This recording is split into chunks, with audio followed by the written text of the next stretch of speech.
और जुमला अहले खाना जिन्होंने आज इस अजीम महफिल की इनेकाद का एहतमाम किया, अल्लाह ताला इनकी इस कोशिश व काविश को अपनी बारगाह में कबूल फरमाए। और जिस बेटी के निकाह खानी के मौके पर इस महफिल का इनेकाद किया गया, अल्लाह ताला अपने हबीब के सदक़े में उस बेटी के मुस्तक़बिल को ताबनाक और रोशन फरमाए। अज़ीज़ान मिल्लत इस्लामिया, बहुत अच्छी गुफ्तगू बेटी के हवाले से आपने मुफ्ती साहब क़िबला से सुनी। थोड़ी देर मैं भी हाजिर खिदमत हूँ। बस इतनी सी गुजारिश है, जितनी देर सुने मोहब्बत के साथ सुने।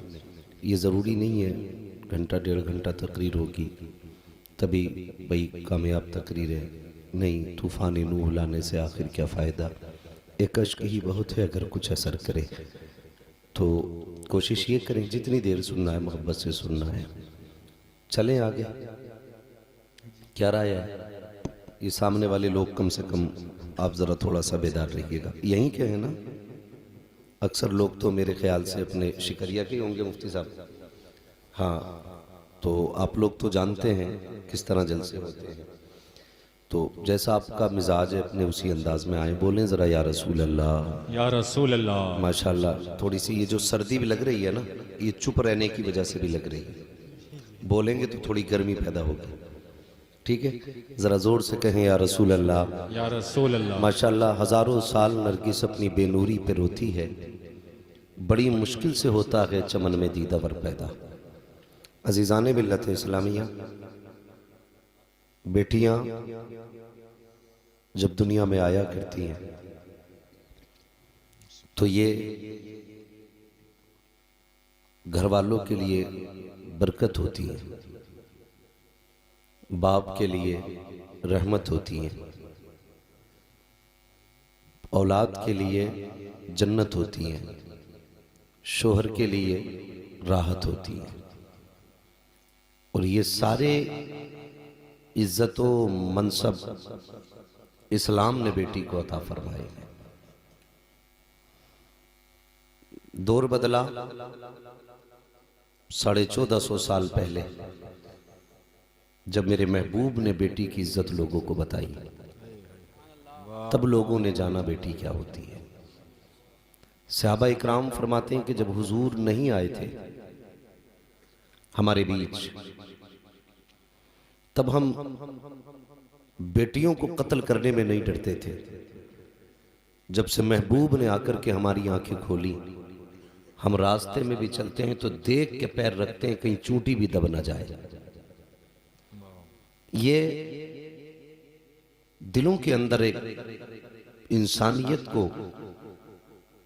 जन्म किसने दिया? महबूब कायनात ने। बेशक बेशक। हैरत होती है, ये इनकलाब पैगंबर आखिर ज़मा के आने से आया कि जो बाप बेटी को कत्ल करने में फख्र करता था, आज वही बाप बुढ़ापे में मजदूरी करके बेटी को रुखसत करने में फख्र करता है। कभी भी आप 4 लोगों से बैठ के बात करें, अगर उसके पास 8 बेटे होंगे और उसने 8 बेटों की शादी कर दी होगी, उससे पूछे कितने बेटे दिए, तो वो कहेगा 4 बेटे दिए अल्लाह ने, 8 बेटे दिए। शादी कितनों की कर दी, तो कहेगा 4 की कर दी। बात खत्म हो जाती है। लेकिन घर में अगर 2 बेटियां हों और बाप से पूछो कितनी बेटियां हैं, कहा 2, कितनों की शादी कर दी, तो बड़े फख्र से कहता अल्लाह का शुक्र है मैंने दोनों बेटियों को इज्जत से रुखसत कर दिया है। ये एक वो कारनामा है जिसे करने के बाद आदमी को फख्र महसूस होता है कि मैंने इज्जत से बेटियां रुखसत की हैं। आज वही दिन हमारे शकील भाई के परिवार के लिए है। एक बेटी की रुखसती का वक्त है और 6 बहनें हैं, तकरीबन 5वीं बहन की लगभग ये शादी है, जैसा कि मुझे मालूम है या जितना मैं जानता हूँ। अल्लाह ताला हर बेटी का नसीब अच्छा करे। अजीज़ान मिल्लत इस्लामिया, गौर करने की बात यह है, कई बार लोग कहते हैं कि दुआ कीजिए बेटी का निकाह नहीं हुआ है, दुआ कीजिए, बेटी की शादी का वक्त आ गया। अच्छी बात है दुआएं कराना, लेकिन मैंने ये तजर्बा किया है, जब बेटियों की शादी का वक्त आता है ना, तो पहले ज़रूर परेशानी होती है, लेकिन जब शादी हो जाए फिर बाप से पूछो कैसी गुजरी, वो कहता पता ही नहीं चला कैसे शादी होगी। गोया खुदा की रहमत कहती है बेटी हमने दिए तो इंतज़ाम भी हम ही करने वाले हैं, और ये फैसले तो उसकी आमद पे कर दिए जाते हैं। जब बेटी आती है रब की रहमतें आवाज़ देती है, रब कहता जाओ फरिश्तों, जिस घर में बेटी आई है ना उसे घेर लो और जाके घर वालों को मेरी तरफ से मुबारकबाद दो कि मुबारक हो तुम्हारे बीच में बेटी ने जन्म ले लिया है। आज हैरत होती है, लोग कहते हैं कि बेटियां बोझ होती हैं। बुरा ना मानना, बेटियों को बोझ भी हम ही ने बनाया है, बेटियों को बोझ हम ही ने बनाया है, वरना कोई बाप बेटी की पैदाइश से तकलीफ में नहीं आता, बल्कि उसकी जिम्मेदारी उठाने के डर से बंदा परेशान हो जाता है। और वो जिम्मेदारियां क्या है? ये बेटी आ गई है, कहां से 10 लाख कैश दिया जाएगा जी, कहां से 20 लाख का जहेज दिया जाएगा, कहां से इस बेटी के लिए अच्छा रिश्ता तलाश किया जाएगा। कई बार तो पैसा देखने को मिल जाता है लेकिन अच्छा लड़का देखने को नहीं मिलता। जानते हो, ये आपके भी तजर्बे में आने वाली बातें होंगी। मुफ्ती साहब क़िबला, जब बेटियां रुखसत होती हैं ना तो बाप भी बेहाल होता है, परिवार के सारे अहबाब रोते हैं, लेकिन बाप की जो दर्द भरी सांसें होती हैं ना उन्हें कोई महसूस नहीं कर सकता। जी जी, वो बज़ाहिर तो मजबूत खड़ा रहता है, लेकिन अंदर से कितना दुखी है ये सिर्फ बाप जानता है। लोग कहते हैं क्या दिया है, मैं कहता हूं गैरत करी यार, जिसने बेटी दे दी उसने सब कुछ दे दिया। बेशक। और क्या रह गया जिसने बेटी दे दी? क्या नहीं दिया? जानते हो, अल्लाह अगर सबके घर में बेटियां हैं तो सबके नसीब अच्छे करे, मगर बाप जो रोता है ना उससे पूछो भाई रो क्यों रहा है? रिश्ता तूने देखा, रिश्तेदार तूने देखे, परिवार तूने देखा, अमीरी गरीबी तूने देखी, लड़के में हुनर तूने देखा, लेकिन रो क्यों रहा है? तो वो फिर कहेगा मैं इसलिए नहीं रो रहा हूं कि लड़का गरीब है, इसलिए नहीं रो रहा हूं ससुराल कच्ची है, इसलिए नहीं रो रहा हूं कि दामाद गरीब है।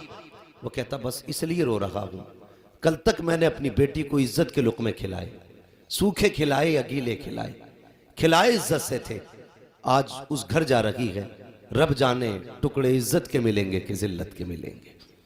हर बाप इस ख्याल से रो देता है अब खुदा जाने मेरी बेटी का क्या होगा। यहां तो हमने अगर फटे लिबास में भी रखा तो बेटी को दुखी नहीं होने दिया, पता नहीं जहां बेटी जा रही है उसके घर बेटी का नसीब कैसा होगा, वहां बेटी किस तरह रहेगी। ये ख्याल बेटी का बाप को रुला देता है। मैं कहता हूं हुजूर का कलमा पढ़ने वालों, अपने आप को जमींदार, ठेकेदार, हाजी और गाजी कहलाने वालों, माहौल कम से कम इतना अच्छा कर दो कि किसी बाप को रुखसती के वक्त बेटी के ये सोचना ना पड़े मेरी बेटी के साथ क्या बनेगा, बल्कि तुम्हें देखे सामने वाला बंदा कह दे जिन लोगों में बेटी जा रही है वो गैर नहीं है, मोहम्मद अरबी का कलमा पढ़ने वाले लोग हैं, दीन को मानने वाले लोग हैं। और दीन ये इजाजत नहीं देता कि किसी की बेटी के साथ सितम किया जाए, किसी की बेटी के साथ जुल्म किया जाए। ये इस्लाम हमें तालीम देता है। अगर चाहते हो अपनी बेटियों के नसीब अच्छे करो तो दूसरे की बेटी को इज्जत दिया करो। जब तुम दूसरे की बेटी को इज्जत दोगे अल्लाह तुम्हारी बेटियों के नसीब में इज्जतें अता फरमा देगा। बेशक बेशक। लेकिन बिल्डिंगें भी हमने बना ली, पैसा भी हमसे ज्यादा कोई नहीं, लेकिन कुत्ते की बड़ी जात हमसे हो गई। वो कैसे? ये बात अपनी जगह इस्लाम अशरफुल मुसलमान अशरफुल मखलूकात है, लेकिन आदतन की बात कर रहा हूं। हम सोचे तो सही, कुत्ते को जिस चौखट पे एक बार रोटी मिल जाती है अगले दिन उसी चौखट पे जाता है और उसी वक्त जाता है जिस वक्त रोटी मिलती है। रब ने हमें 6-6 टाइम पेट भर के दिया और फिर भी नाशुक्री, फिर भी नाशुक्री।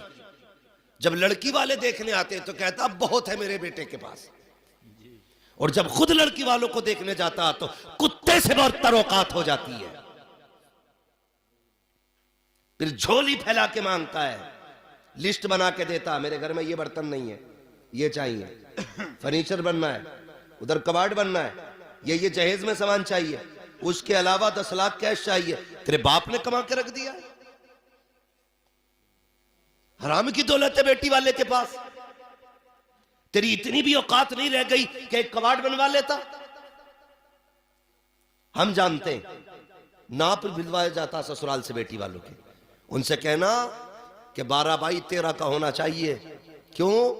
कहते 12x13 का इसलिए हो कि 12 फीट की ऊंचाई पे स्लिप पड़ा और 13 फीट का कमरा चौड़ा है। ये औकात है, कुत्ते से बदतर है इंसान ये जो बेटी वालों से मांग रहा है। शर्म आनी चाहिए। हम किस जगह पे चलने लगे? मुफ्ती साहब से भी आपने सुना, सरकार ने बेटी का निकाह किसके साथ किया था?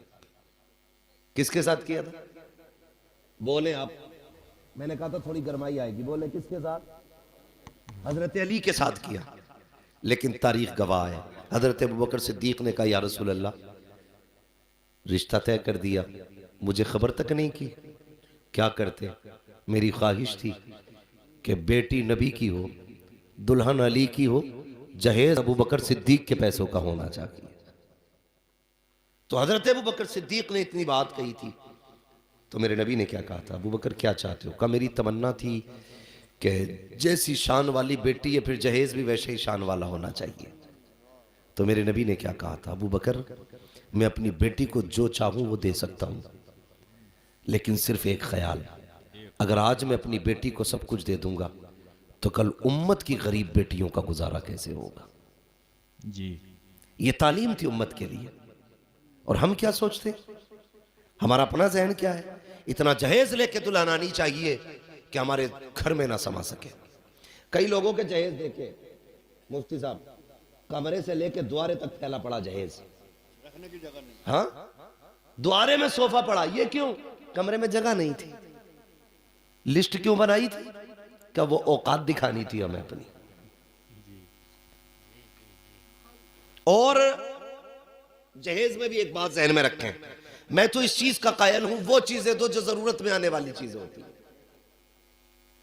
पता चला 50 साल बाद संदूक खुलाना के दादा के जहेज की थी। क्यों रखी है? का जहेज में मिली थी, कोई काम ही नहीं आई, इसलिए रखी रह गई। इसलिए वो चीजें दो जो काम आ जाती है, जो काम आ जाती है। और असल बात तो यह है, मत दे यार 4 बर्तन, जो तेरी जमीन में तेरी बेटी का हक निकल रहा है बस वो दे दे। जो मकान में तेरी बेटी का हक है वो दे दे। अगर बंदा बेटियों का हक देना शुरू कर देना तो फिर कोई जहेज का झगड़ा ही नहीं रहेगा। जी जी। कितने लोग हज करने जा रहे हैं, बेटियों की जायदाद पे सांप बने बैठे। हक था उसकी जमीन में, दिया हमने। बड़े बड़े टोपी वाले भी पकड़े जाएंगे, बड़े बड़े जमींदार भी पकड़े जाएंगे, हक था बेटी का, दिया क्यों नहीं? जो देना है वो देता ही नहीं। 4 बर्तन लाएगा और सजा के रख देगा, पूरे मोहल्ले को बता भाई देख के जाओ मैं क्या क्या दे रहा हूं। और खुदा के बंदे, तेरी बेटी है, तेरी बहन है, तेरे घर का मामला है, तू अपनी को दे रहा है तो दिखा क्यों रहा है? लेकिन मजबूरी एक और भी है, ना दिखाया जाए तो पड़ोसियों के पेट में दर्द होता क्या? दिखाया नहीं, अगर ना दिखाया जा रहा है, दिया ही ना होगा कुछ, झूठ बोल रहा है। ये ना किया करो। तुम नहीं जानते हो, जब कभी भी जहेज सजता है ना तो उसे देखने के लिए सिर्फ अमीर की बेटियां नहीं आती, गरीब की बेटी भी आया करती है। हो सकता है तेरी बेटी के जहेज के अंदर 70,000 का फ्रिज रखा हो, 1.5 लाख की गाड़ी खड़ी हो, महंगे महंगे जोड़े रखे हो, अच्छा सामान रखा हो। जब उसे गरीब की बेटी देखती है, खुदा की कसम उसके पैरों में जमीन जंजीरें डाल देती है। वो पलटती तो है घर की तरफ, लेकिन कदम नहीं उठते हैं, जाकर के लेट जाया करती है, चेहरे पे कपड़ा डाल लेती है। जब उठती है तो आंखें सुर्ख होती है। माँ कहती है क्या हुआ?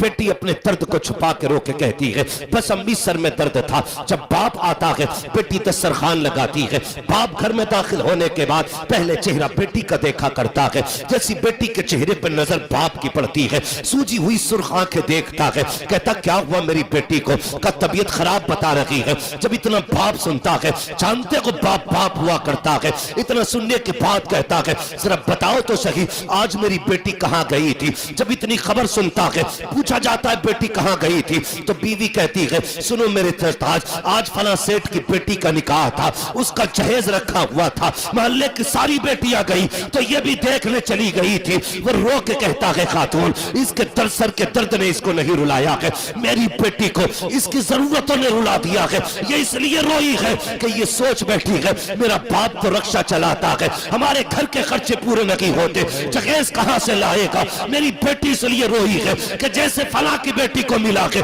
काश मुझे भी मिला होता, आज मैं इस उम्र में घर पे बैठी ना होती। और तुम्हें खुदा का वास्ता तुम जहेज सजा करके ये सोचा करते हो कि 4 लोगों में तस्करे होंगे, वैरायटी और क्वालिटी की बात होगी, ये 4 दिन होके खत्म हो जाती है, लेकिन जो दर्द का झटका गरीब की बेटी के दिल पे लगा है उसका इलाज कौन करेगा, उसका मदावा किसके पास है। मत सजाओ जहेज, अगर देना है पूरी कायनात उठा के बेटी को मुट्ठी बंद करके दे दो, सजाया ना करो इसलिए कि अगर बेटियां रोती है किसी को खबर हो ना हो, मदीने वाले मुस्तफा को पहले खबर हो जाए। वाह वाह वाह वाह, सुभान अल्लाह, सुभान अल्लाह, नारे